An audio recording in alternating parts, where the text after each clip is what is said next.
Hello and welcome to the Average Tabletop Gamers. On this episode we are looking at Mutant Chronicles Siege of the Citadel. Oh, is that the game based on that 2008 film starring Ron Perlman and Thomas Jane?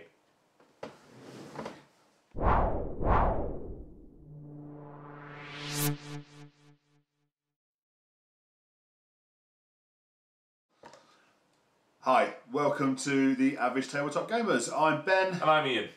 And today we are going to be looking at Mutant Chronicles Siege of the Citadel. Not based on the movie. Not based on that appalling movie. So, Mutant Chronicles. Yeah, I was going to say, so other than being aware of it as a historic role-playing game and that movie, it's not actually a game I've come across or played at all in my role-playing career or life. So what say you tell us a bit about it then, Ben? Listen on, children. This could take a while. So I first came across Mutant Chronicles back in the early 90s. The gaming group I was part of at the time got really heavily into it. There was the role-playing game. There was a collectible card game called Doom Trooper. There was a miniatures war game called Warzone. And there was this Siege of the Citadel. Now, for anybody who's familiar with Mutant Chronicles, you might look at it and go, oh, that's just a reskinned Warhammer 40,000 world. Yep. Completely appreciate why it would look that way, because it does. But it isn't. It has its own interesting history. Yep. Its own kind of mythos and things like this. And it hasn't been around as long, and I can appreciate that a lot of people think that it's taken some influences from the Games Workshop. So how long has it been around? It's 93, I think, was the first edition of the role-playing game. And so first edition was like 93, then I think it was like 95, 96 for second edition. Then there was the time, like mid-2000s, where that thing was made. And then about 4 or 5 years ago, Modiphius picked up the license to start doing new stuff with it. So first things first, a new edition of the role-playing game based on their really good Mutant Year Zero rules, 2D20 system. And they kind of looked at what was out there and realised it was probably a really good time to kind of reboot what was probably the classic element of the whole Mutant Chronicles genre, which was the Siege of the Citadel game. Right. Okay. Everything else, this was kind of the doozy in the thing. Now, again, a lot of people will tell you that Siege of the Citadel was just based on Hero Quest, Advanced Hero Quest, Space Crusade kind of thing. And I can see how people would think that. But to be honest, there's a lot of systems out there that you look at and go, especially you now. You can see the roots, because it's a system. It's a system that works. Works really well. Enter dungeon, move around spacecraft, move around whatever you're between missions, character advancement. But this was the first one that did that between mission character advancement. Ah, okay. So this did set its own kind of precedent and added to a lot of the stuff that you see now. Things like Imperial Assault wouldn't exist if it wasn't for this, or wouldn't exist in that format if it wasn't for this. So a couple of years ago, Cabinet, who are kind of a part of Modiphius, I assume, or kind of like a side company. They went, right, we're going to do Siege of the Citadel. How can we do it? And like a lot of people out there, they went, we'll put it on a Kickstarter, give us your money, and we'll see what we can do. And it went out of hand. It went mental. Absolutely mental. I think they ended up at something like 500-600% of target. And their target was quite high because obviously producing a game like this is quite expensive in the first place. And I know we're not here to review Kickstarter, but it's really interesting how games are using that. So I didn't see. I mean, I wasn't familiar with Mutant Chronicles anyway, so I probably wouldn't have backed this. But I don't remember this being on Kickstarter. The one I think we've talked about in other shows that we're expecting, another big box, is the Hellboy, which went bananas. I mean, that was like, we're looking for 50,000 or 100, whatever they were looking for. It's like they ended up with 1.3 million. It went staggeringly high with what they were after. So the Kickstarter route has been a bane for me as much as anything. It's too easy to go, I'll just back that. I'll just have a bit of that. No, absolutely. Absolutely. Yeah. And the same with this. This one, I think it was like roughly $150 buy-in at the level that I went in at. And it gets you an awful lot of stuff, but kind of like when you look at the Kickstarter page and kind of look at what was available, it's $600 retail. Yeah. Is what it is effectively turned into. And it's when you do all the juicy Kickstarter exclusive or the stretch goal, which is, well, I'm getting it for free. I mean, I'm paying quite a lot up front, but that bit's free. Yeah. And they've done really, really well with that. Now, what they have done, which I thought was really, really clever, is obviously production. They wanted to get it right. Yeah. So production's taken a long time. But they gave backers the option of getting the core set very, very early compared to everything else. That was something actually we hadn't discussed. I mean, that's quite interesting because normally you have to wait to get everything. Yeah. But that's why we've got this lovely box to open today. And I think we've talked. You've introduced me. You've given me a bit of history lesson. Yes. But shall we dive into what we're here to have a look in this huge box of board games? It is massive. So go on then. A little side-on view. So that's kind of what we're talking about as much as the art. Now, one of the things that Mutant Chronicles really kind of famous for was its art. Paul Bonner, if you're familiar with his work, Old Games Workshop, I think he did some work for 2000 AD. He did a lot of the original artwork for this. In fact, I think that's one of his there on the front of this book. Now, the box itself, it's a good, sturdy, heavy quality box. You know, it's nice and good. So that you compared it to Warhammer 40,000, and that first image doesn't. I don't know what you mean. Take you away from that perception. I don't know if that'll work under the close up, but we'll have a go. So there we go. So first things first, as we open the box, 2 books. One is a rule book. And the one I took out earlier, a mission book. So the rules, if I remember rightly, the rules first time round were really simple. Not very difficult to learn, not very difficult to play. So I assume that this will be kind of similar. And even just looking at the size of them, these are quite thin. I mean, there's but they're quite big. So it looks like they've packed a lot per page. And some of that. I mean, this is the mission book, so it's mainly maps and stuff, but nice pictures of miniatures. You got some artwork in the back there. You got some rules on the back of there. Well, you know how I like rules. You might as well have that. I'm never going to see that again, am I? No, I'll be sit quiet for the rest of this. And then we get into kind of what everyone's really looking for when they get with this type of game, the bits and bobs. And I think is that some stickers? That's some stickers. Now, I'm sure that there's a reason for those.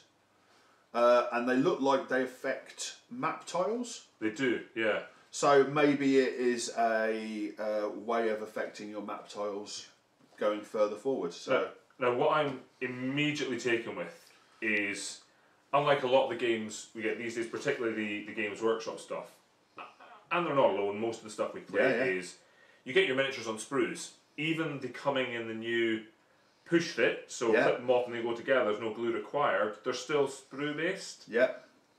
Which good for packing, but not so good for you as the player, having a load of miniatures you then need to take care of and package.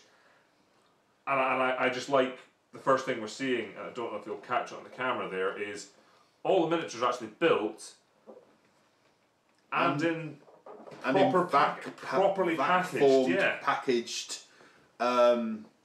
craters. Yeah. Now, I'm working on the principle that most of those are the heroes and maybe some key villains, and then your foot slogger baddies are just in like plastic bags full of them. Yes, and there's a lot of them. So, what you've got by the looks of it is, as you say, a lot of the key bad guys and some of the heroes. Now, these minis, unlike a lot of other stuff that you know that's on the market and things now, they come pre-made. Yeah. But they're also PVC. as opposed to like the harder plastics. So the plastic's a little softer. Oh, okay. And as a result, the detailing maybe isn't quite as crisp. I was going to say it's a nice miniature, but it's not as quality as some of the stuff we've seen. But let me see if pop that there, see if I can get under the camera.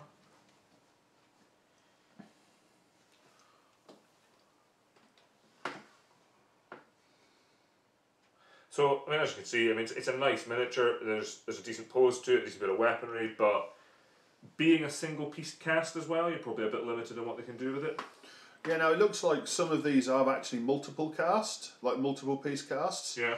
Like this one, this is a creature, for anybody who's familiar, called a Praetorian Stalker. Okay.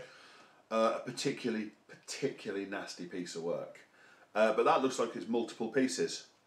That were put together, especially like with the arms and things like this. So let's get some of these out. Now, what they've done, which I really like, is with the different factions for the hero characters, they've actually put them on different colour bases.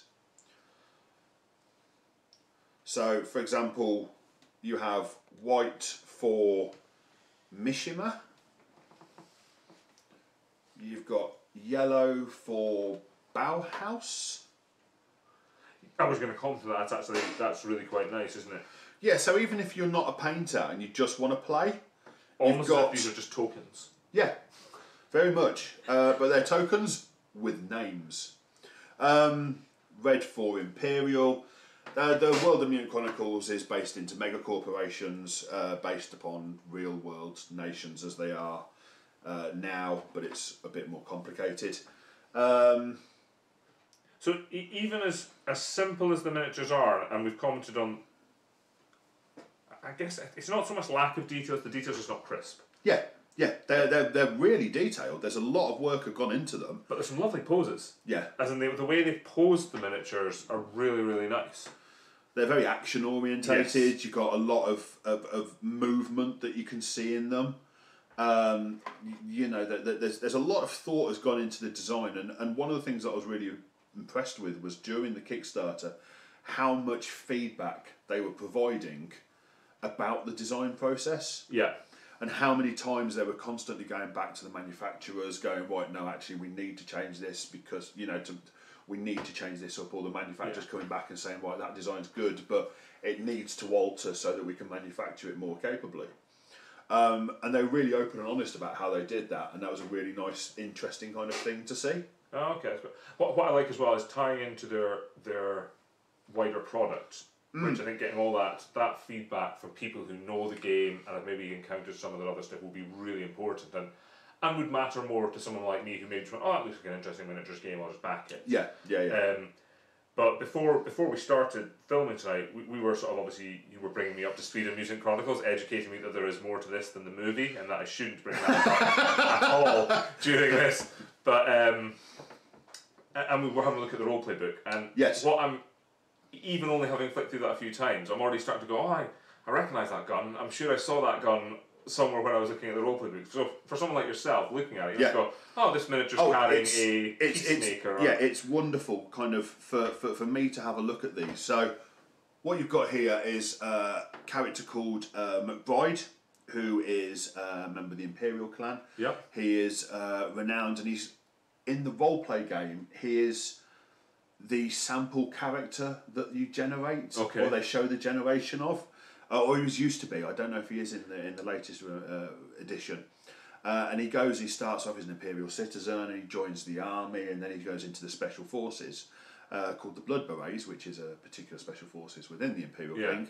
And he is armed with an intruder assault rifle.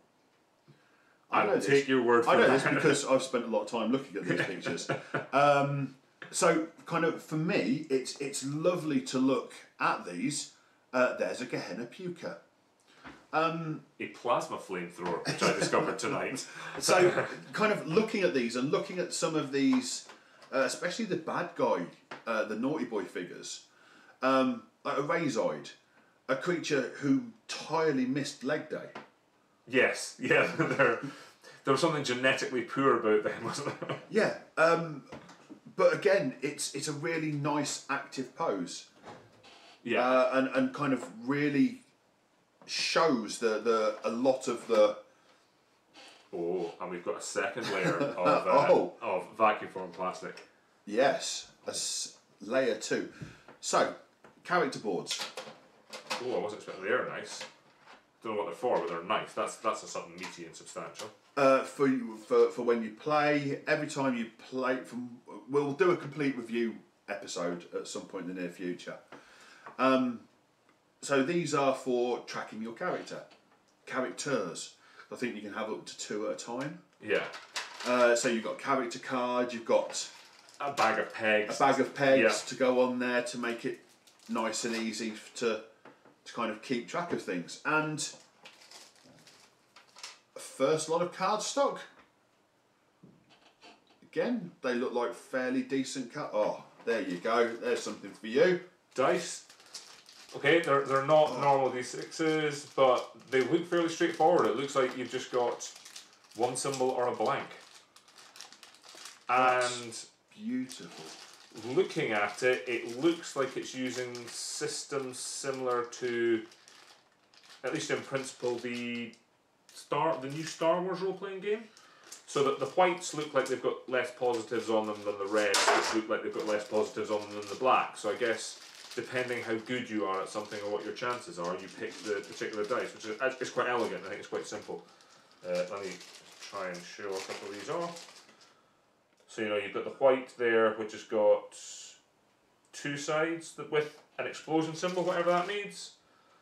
The red has 3, and the black has 4.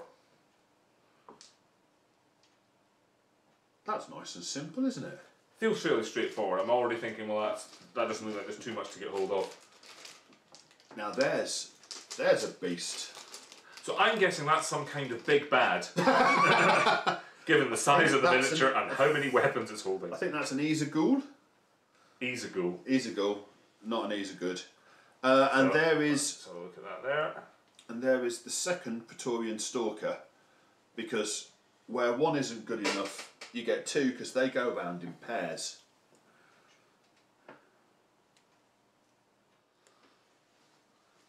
Right. So there's 2 of them. There's 2 of them. One of the Easer-Ghouls. Easer-Ghouls. And some cards. Well, I'm going to have a look at these cards. That looks like that's another removable tray. It really does. I am actually really impressed with the vac form plastic, as you say. It's a good way to keep your games tidy. Yeah. And I mean, this stuff's probably not healthy, but it's if Gary was here, he'd be telling us how much he hates these bags. I don't know if these kind of trays are better for the environment. Do you think he would hate those dice? No, I'm fine with them, so I imagine he'll probably be okay as well. I'm not sure. Well, you and him aren't the same though. Our loading of dice that are on are fairly. It's not all dice. It's just D6s where the 6 is replaced by a symbol. I can't get into that pack of cards, so I'll not worry about that. So I've taken out what appears to be the game boards here. Yeah, and here is another piece of game board, weirdly. Really? Yeah. That's exactly looks like a bit of vac form plastic. Yeah, so a load of spare baggies for keeping here's a load of spare baggies for keeping all your stuff environmentally friendly.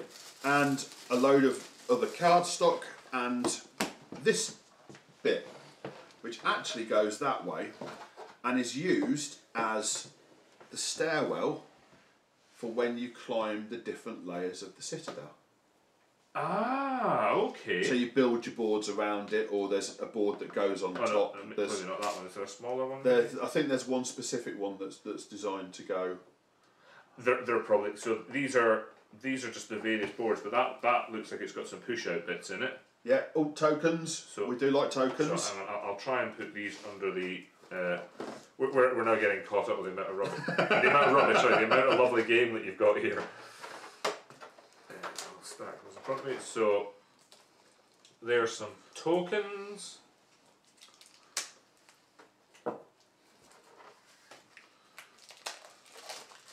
And you've clearly got identifiers for the various clans? No, corporations? Corporation, well done. I'm getting there, I'm learning. Learner. Now, the card stock is, it's not great. It's not as good as you see on like your standard gaming cards, like your Keyforge, your Magic the Gathering cards. They're a little thin. Oh, but they do smell of fresh printing.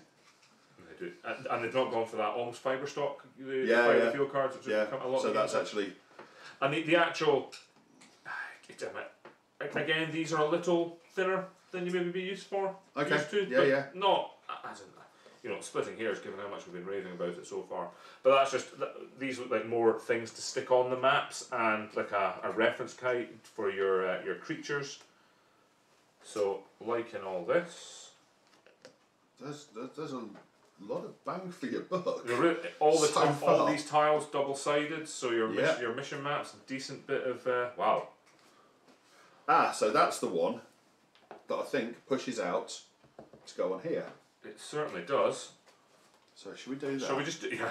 Well, I was already doing that. That was your game. I know. But I was already doing it. It's not mine. It's our game. Well, thank you, mate. Yeah, it's just going home with me. It's our game, but I only get to see it on Tuesdays. On Tuesday. So even that double-sided, one looks suitably hellish. Yeah. And the other one a little bit more ritually. Happy. If that's happy for you, yeah. It must be. And then that. Yeah. Oh, that's nice. I do like that.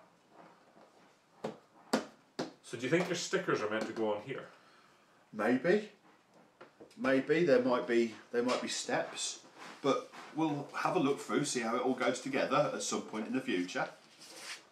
And then once we've played it, we can review it. Yeah. So 8 of those, 8 there. Do you know what? That's not a bad shout.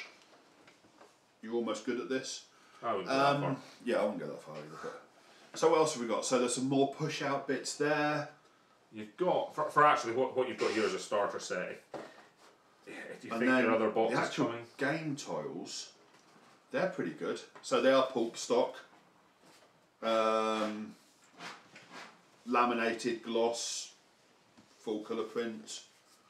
1, 2, 3. Some really unpleasant artwork on them. Yeah, it's horrific.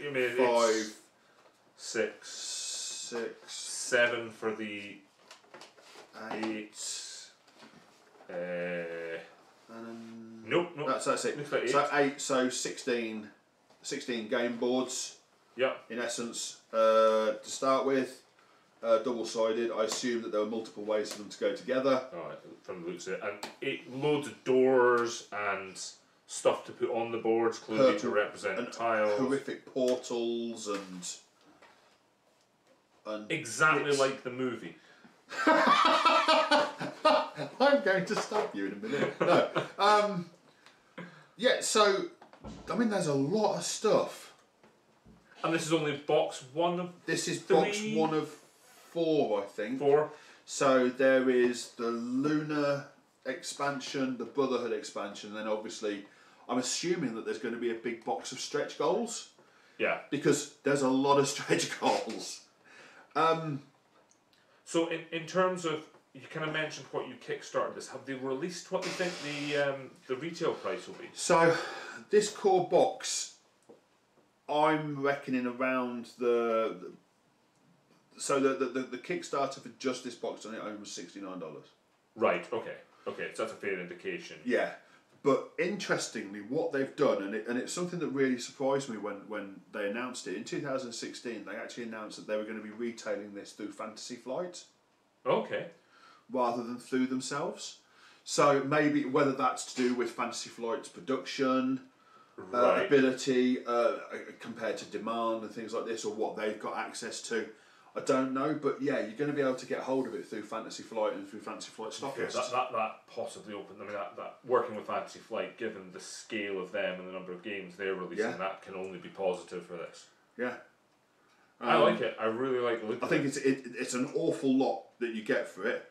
Hopefully, it'll play well. And for the size of it, just having had a quick look at the back of the box, it doesn't look like one of those games where, well, I'm going to need to set aside the entire day to play this. It's not a talisman or a relic from the Games Workshop world. And because it's mission based as well, so there is campaign story. There's campaigns within each of the expansion boxes. There's a lot more available and out there for this game that's coming up, and hopefully as those bits come round, we'll open those up. We'll have a look inside them. Yeah. As I say, let's do a review. We'll get a review of this on online at some point in the near future. We'll get a playthrough. Yeah, well, we're going to try and do more of that this year. Yeah. So we'll do a playthrough as well. But I mean, to be perfectly honest, I'm really pretty impressed. I know. Likewise, I think it's another good game to add to the shelves. I think you've got a good one here at the Kickstarter. Yeah. I think if I get half as lucky with some of the stuff I've got coming, I'll be pleased. Yeah. It gets a thumbs up. I think a double thumbs up for me in terms of the quality and what you've got in the box. Yeah. So double thumbs up in terms of this as a package. Like I say, wait until our review, at which point we'll actually tell you, yes, it's worth it to get all of the kit, but is it worth it to play? Yeah. Which is, at the end of the day, that's kind of what we really want. Exactly. As much fun as painting these little dudes is going to be, if the game doesn't play, they're going to sit in a box looking beautifully painted. Yeah. In a box. Yeah. Which there's no fun in that. So, thank you for joining us. If you like what we do, hit us up down here on our Instagram, Twitter, Facebook. I think we've still got a MySpace or something like that. Might Is be that on on Facebook? live journal. I made such a mess of this in the last video. Yeah, I know. I left it to you. I'm doing it purely for laughs now, though. Look how well that went. So hit us up down here on all of our things. Like, subscribe, share. Tell your friends if you like it. Tell us if you don't. Hit the little bell so that you get told when we do our review and playthroughs of this, so that you can see whether you want to put it on your Christmas list. Exactly. Or birthday list, or whatever form of festivity where you're liable to get something for free is coming up. And on that note... thanks very much. And, sorry, did I interrupt you there? I was going to say we'll see you next time, but you're thanking them, which I think is more important. So carry on. So we'll see you next time. Thanks very much. Thanks.